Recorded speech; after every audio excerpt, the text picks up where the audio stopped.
Be be خدیجۃ الکبریٰ رضی اللہ تعالی عنہا نبی پاک کے دنیا میں تشریف لانے سے، بظاہر تشریف لانے سے 15 سال پہلے آپ کی ولادت ہوتی ہے۔ آپ کا جو نسب نامہ ہے وہ کس طریقے سے ہے کہ آپ کا نام خدیجہ، والد کا نام خویلد اور آپ کی والدہ کا نام فاطمہ ہے۔ آپ کی کنیت ام القاسم اور ام ہند ہے۔ آپ کے القابات بڑے شاندار ہیں، سب سے مشہور تو لقب کبریٰ ہے، اور یہ اتنا مشہور ہو گیا کہ آپ کے نام کا ہی گویا حصہ بن گیا، خدیجۃ الکبریٰ رضی اللہ تعالی عنہا آپ کو کہا جاتا ہے۔ ایک اور مشہور لقب طاہرہ ہے، اسی طرح آپ کو سیدہ قریش بھی کہا جاتا ہے، ایک لقب صدیقہ بھی ہے۔ سبحان اللہ۔ آپ رضی اللہ تعالی عنہا، آپ کی جو ازدواجی زندگی ہے، 2 مرتبہ یاد رہے کہ آپ کی شادی ہو چکی تھی۔ پہلے ابو حالہ بن زرارہ تمیمی سے آپ کی شادی ہوئی، اس کے فوت ہو جانے کے بعد عتیق بن عابد مخزومی سے آپ کی شادی ہوئی۔ جب یہ بھی وفات پا گیا تو بڑے بڑے رؤسائے قریش نے، بڑے بڑے امیر لوگوں نے آپ کو شادی کا پیغام بھیجا، مگر آپ نے کسی کا پیغام قبول نہیں کیا اور اپنی اولاد کے ساتھ زندگی بسر کرنے لگی۔ یاد رہے کہ حضرت خدیجہ بڑی مالدار خاتون تھی، زبردست بزنس بھی کرتی تھی، اور اس زمانے میں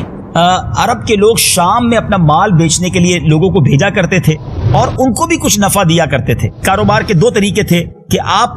مداربت کے طور پر بھی مال دیا کرتی تھی، یعنی انویسٹمنٹ کے طور پر بھی مال دیا کرتی تھی، اور آپ جو ہے مزدور بھی لوگوں کو ہائر کر کے، مزدوری پر بھی لوگوں کو اپنے مال کے ساتھ، اپنے سامان کے اونٹوں کے ساتھ شام بھیجا کرتی تھی۔ تو ایسا اتنا بڑا بزنس تھا کہ پورے قریش کے جتنے اونٹ ہوتے تھے، پورے قریش کا جتنا بڑا قافلہ ہوتا تھا، حضرت خدیجہ کا اکیلا اتنا بڑا قافلہ تجارت کے لیے جایا کرتا۔ تو آپ کو ہر وقت دیانت دار امین لوگوں کی حاجت رہتی تھی۔ اچھا، اب نبی پاک علیہ الصلوۃ والسلام سبحان اللہ اس پورے معاشرے میں، اس پورے دور میں امین اور صادق کے نام سے مشہور تھے۔ اب نبی پاک علیہ الصلوۃ والسلام سے ابو طالب نے، آپ کے چچا نے درخواست کی کہ غربت کے دن ہیں، مال و دولت کی کمی ہے۔ حالانکہ ابو طالب جانتے تھے کہ نبی پاک کو کہیں شام کے یہودیوں کی طرف سے، وہاں کے غیر مسلموں کی طرف سے کوئی نقصان نہ پہنچ جائے، مگر آپ نے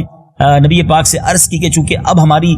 معاشی کیفیت تھوڑی کمزور ہے تو حضرت خدیجہ کے طرف آپ جائیے، ان سے بات کیجئے، وہ اپنے قافلوں کے لیے امانت دار اور دیانت دار لوگوں کی تلاش میں رہتی ہیں۔ نبی پاک علیہ الصلوۃ والسلام نے رابطہ کیا اور بخوشی حضرت خدیجہ نے نبی پاک علیہ الصلوۃ والسلام کے ساتھ گویا ایک کانٹریکٹ کر لیا، ایک منافع کی مقدار طے کر لی گئی کہ اس سفر کے بعد اتنا آپ کو منافع دیا جائے گا۔ نبی پاک علیہ الصلوۃ والسلام جو ہیں اب جب روانہ ہوئے تو حضرت خدیجہ رضی اللہ تعالی عنہا نے کیا کیا کہ آپ نے اپنا ایک غلام میسرہ پیارے آقا علیہ الصلوۃ والسلام کے ساتھ کر دیا، اور یہ تاکید بھی کی کہ پیارے آقا علیہ الصلوۃ والسلام کی نافرمانی نہ کی جائے، آپ کی رائے سے اختلاف نہ کیا جائے۔ اسی طرح یاد رہے کہ یہ بھی طے ہوا کہ آپ کو میں اس کی نسبت دگنا معاوضہ دوں گی جو آپ کی قوم کے دوسرے لوگوں کو دیتی ہوں، کیونکہ آپ کی امانت، آپ کی سچائی کے بارے میں مجھے معلوم ہے۔ بہرحال یہ قافلہ تو کیا روانہ ہوا، ایک کمالات کا سلسلہ شروع ہو گیا۔ نبی پاک علیہ الصلوۃ والسلام جہاں جاتے بادل آپ کو سایہ کرتے، دھوپ کے اندر فرشتے آپ پر سایہ فگر ہو جایا کرتے۔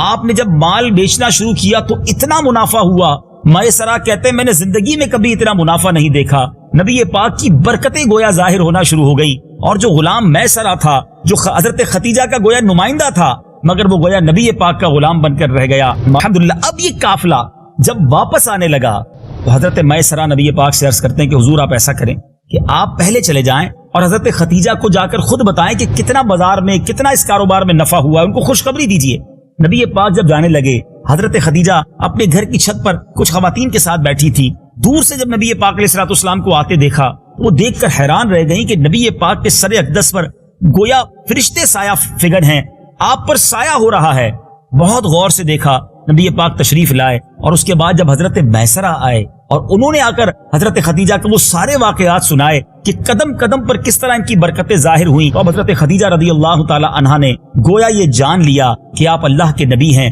اعلان نبوت فرمانے والے ہیں۔ اب اس واقعے کی تصدیق کے لیے حضرت خدیجہ رضی اللہ تعالی عنہا کے جو چچازاد بھائی ورقہ بن نوفل تھے، انہوں نے دین عیسائیت اختیار کر لیا تھا، آسمانی کتب کا مطالعہ بھی کیا تھا، ایک بڑے عالم تھے۔ حضرت خدیجہ نے جب فرشتوں کا نبی پاک علیہ الصلوۃ والسلام پر سایہ کرنا اور دیگر واقعات کا تذکرہ کیا تو ورقہ بن نوفل وہ کہنے لگے کہ بے شک اے خدیجہ اگر یہ سچ ہے تو بے شک محمد صلی اللہ تعالی علیہ وسلم اس امت کے نبی ہیں، میں پہچان گیا ہوں کہ آپ اس امت کے وہی نبی ہیں جن کا انتظار کیا جا رہا تھا، یہ آپ ہی کا زمانہ ہے، اب دل مزید نبی پاک علیہ الصلوۃ والسلام کی طرف مائل ہو گیا. وہ حضرت خدیجہ جن کو بڑے بڑے رؤسا بڑے بڑے قبیلے کے سربراہوں نے نکاح کی پیشکش کی تھی, آپ نے کسی کا رشتہ قبول نہیں کیا. اب نبی پاک علیہ الصلوۃ والسلام کی نکاح میں آ جاتی ہیں, اپنے لیے سعادت سمجھتی ہیں. اے میرے میٹھے اسلامی بھائیوں, یہاں ایک بات بڑی سیکھنے والی ہے. سرور کائنات میرے آقا علیہ الصلوۃ والسلام کا پہلا نکاح جو ہوتا ہے وہ ایک ایسی خاتون سے ہوتا ہے